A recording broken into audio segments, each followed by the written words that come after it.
Desde el principio de la humanidad, el hombre ha necesitado reunirse y compartir e interactuar con sus pares. Por eso, la jerarquía social es muy importante dentro del desarrollo de la cultura, la sociedad y la cosmovisión del ser humano.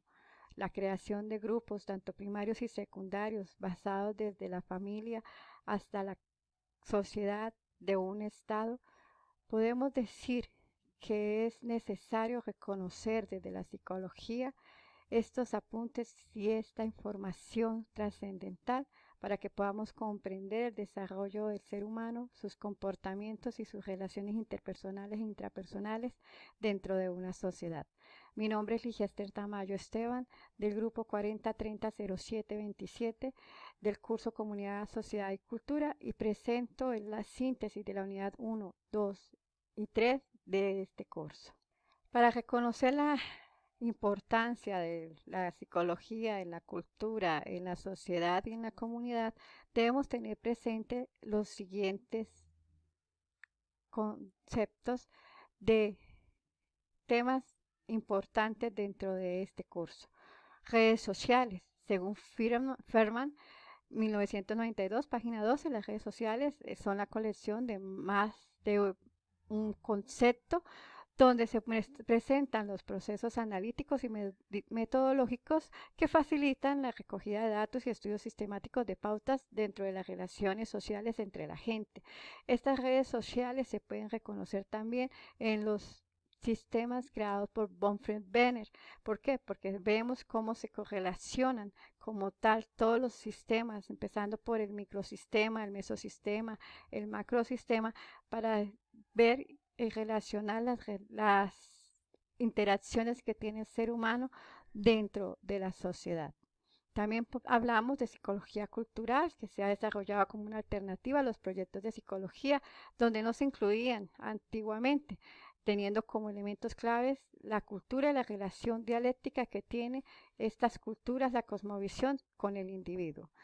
Cultura como tal, según la antropóloga Ana María Fernández, hace referencia a todo lo humano, a todo lo estético, los sentimientos y costumbres que tienen relevancia y que determinan una colectividad y se relacionan entre la vida de esa comunidad.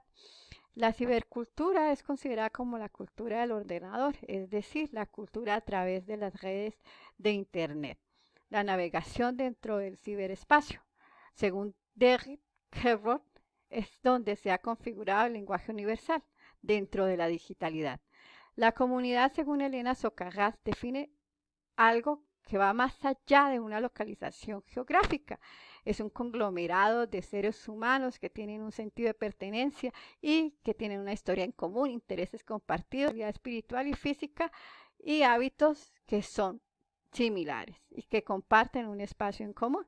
La etnopsicología se hace referencia a una entidad cultural construida desde el aporte psicológico del comportamiento, el estudio de la manera de ser y comportarse en un pueblo partiendo de su cultura. El estudio de este fenómeno social y cultural que rodea la esencia del ser humano es un tema que no tiene cuándo acabar porque cada día la comunidad, la sociedad, la cultura, la cosmovisión y las tradiciones van evolucionando y van cambiando de acuerdo también al desarrollo tecnológico. Estas relaciones interpersonales y sus características individuales y su esencia se van transformando dependiendo del siglo y dependiendo de los avances y dependiendo de la cultura y los cambios culturales que se tiene en el espacio en que interactúa el ser humano. Desde este curso lograremos abarcar esta visión sociológica y psicológica de la importancia de las relaciones humanas, de la cultura, su desarrollo social y las relaciones entre los grupos a los que pertenece y las redes sociales, los avances de la cibercultura y la importancia de la psicología. Dentro de la psicología encontramos la psicología cultural, que es un modo de entender la teoría y práctica de la psicología dentro de la idea de una cultura y la mente. Estos son conceptos inseparables que se constituyen y se correlacionan mutuamente. En palabras de Balsiner, La persona pertenece a la cultura y la cultura pertenece a la persona. Es una relación recíproca. La psicología cultural constituye un novedoso enfoque teórico ontológico que se interesa por el análisis de la relación mente, cultura y contexto sociocultural, puesto que el hombre por encima de todo es un transmisor y generador de significaciones, de experiencias, de participaciones, de interacciones con los pares, lo que hace posible que la cultura incida de una manera tan decisiva sobre la constitución de la visión del hombre desde la perspectiva psicológica. Para Baum, la líquida está llevando a la sociedad a una etapa de desesperanza y de desilusión, debido a que los cambios que se presentan constantemente en la sociedad se están viviendo y están conformando conflictos alrededor de las creencias, de las oportunidades y de los regímenes que rigen los estados, de tal manera que se crea un caos y que se encuentra un paisaje de desolación dentro de un ambiente cultural donde las capacidades de las personas se ven truncadas a través de esas desigualdades que se presentan en los países. Él define como una figura de cambio constante y transitoriedad atada a factores educativos esta modernidad líquida, esta cosmovisión de la comunidad y el sujeto. Dentro de la transitoriedad atada a factores educativos, culturales y económicos. La metáfora de la liquidez intenta demostrar la inconsistencia de las relaciones humanas en diferentes hábitos, como en lo cultural, afectivo y laboral. Ferdinand Antonius describe la comunidad como la vida común, duradera y auténtica, mientras que a la sociedad la describe como la vida en común, pasajera y aparente. La comunidad es un organismo vivo, mientras que la sociedad es algo mecánico. La comunidad para Antonius adquiere un gran valor porque representa la unidad y el sentido del bienestar común, la lucha de todos que puedan tener la misma identidad social y cultural y los mismos derechos y concesiones por parte del Estado. Antonius quiere superar la oposición entre la comunidad y la sociedad, el Estado y la sociedad, porque está notando mucha desigualdad entre los pueblos y que está viendo que como tal se están perdiendo esas partes fundamentales dentro de la cultura de la comunidad como grupo y de la sociedad como parte más grande de ese conjunto universal. Se llama comunidad una relación social cuando y en la medida en que la actitud de la acción social se inspira en el sentimiento de la afectividad y la tradición que maneja el ser humano, de los partícipes de todo, es decir, de esos grupos que forman la comunidad, como esos sistemas que la correlacionan. Comunidad solo existe propiamente cuando sobre la base de este sentimiento la acción está recíprocamente referida, no bastando la acción de todos y cada uno de ellos frente a las mismas circunstancias y en la medida en que esta referencia traduce el sentimiento para formar un todo, una sola idea, un solo bien en común.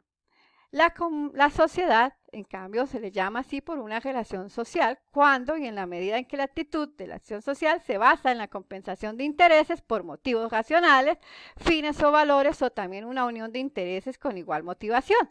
En la noción de sociedad de Weber dice que la relación social, la acción partícipe es determinada y diferenciada del resto, mientras que la comunidad, la acción de cada uno de los participantes que llevan a cabo es una relación social imputada de los demás dentro de ese todo. Esto es, en el pensador alemán, lo que corresponde a las nociones de solidaridad y representatividad respectivamente. Dentro de los avances que tiene la tecnología no podemos dejar por fuera el valor que adquiere la cibercultura en nuestro contexto biopsicosocial. Se refiere a unos modos de interacción, estilos de actuar y de vivir, como también de maneras de sentir y habituarnos en nuestro planeta, de una forma de ser y con nuestros semejantes y maneras de concebir este tipo de relaciones que hacemos interactuando a través de las redes de Internet. Como se establece Gideon en 1939, el advenimiento de la modernidad paulatinamente separa el espacio del lugar al fomentar las relaciones entre los ausentes localizados a distancia de cualquier situación de interacción cara a cara. En las condiciones de la modernidad, el lugar se hace crecientemente fantasmagórico, es decir, los aspectos locales son penetrados en profundidad y configurados por influencias sociales que generan a gran distancia del lugar donde está la persona que es afectada. La identidad local se transforma con la llegada de la colonización de la cibernética global. Como tal, las relaciones ya no están siendo personales frente a frente, sino que las relaciones se están llevando por medio de los sistemas informáticos, ofimáticos y sociales que están manejándose a través de las redes de Internet. Dentro de la psicología cultural, que se ha desarrollado principalmente como una respuesta alternativa a los proyectos de psicología que no incluían como elementos claves en sus agendas la cultura y su relación dialéctica con el individuo, podemos encontrar que la psicología cultural es el estudio de la manera en que las tradiciones culturales y las prácticas sociales se regulan y se expresan y se transforman en la mente humana.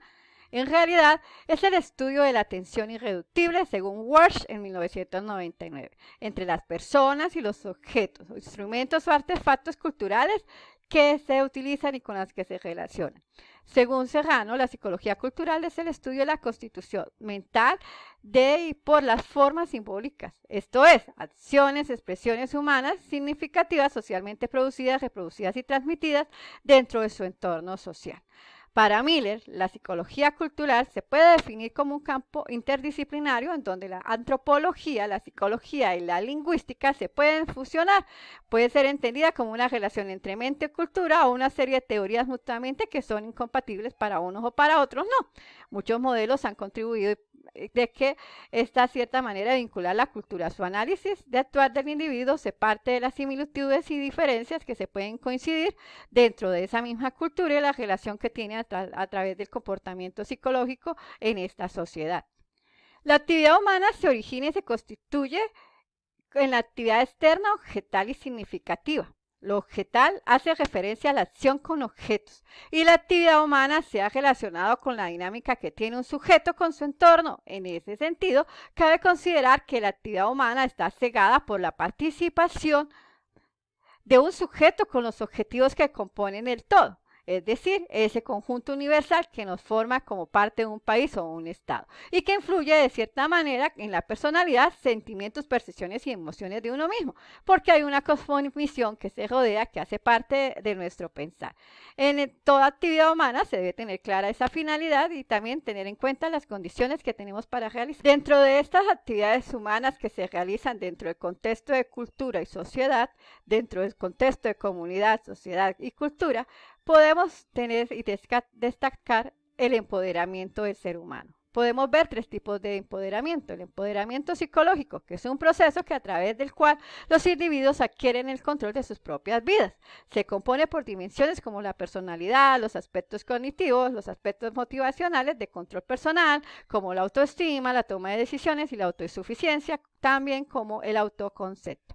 El empoderamiento pacifista, que se reconoce las realidades y prácticas de acciones pacifistas dentro de un contexto social y cultural, donde se defienden los derechos humanos y se propende que estos actores de una forma promuevan la paz dentro de estos contextos culturales y sean escuchados y sea defendida la paz dentro del Estado. El empoderamiento como un proceso, nivel y contexto se analiza a partir de 4 relevantes componentes, como el valor como proceso situado en un contexto experimentado en diferentes niveles de agregado social, proporcionando recursos más que un experto y consultor para esta comunidad. El empoderamiento puede ser experimentado a nivel individual o a nivel organizacional o nivel comunitario.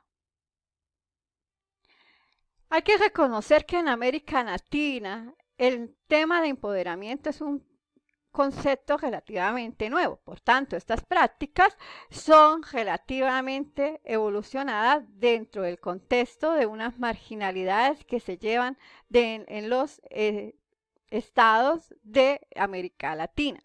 Es decir, aunque no surgen al mismo tiempo de la práctica, también hay una transformación positiva en las personas y en esas sociedades vulneradas y vulnerables por el Estado. Al observar estos diferentes contextos en donde se ve reflejado el empoderamiento, se nota que estos líderes que adquieren este empoderamiento tienen objetivos y finalidades de defender y de dar a conocer esa percepción, cosmovisión, esa idea y esas referencias de bienestar ante esos estados que llevan a que se violen sus derechos y sea una comunidad marginada que no sea escuchada y que no tiene el valor de ser reconocida como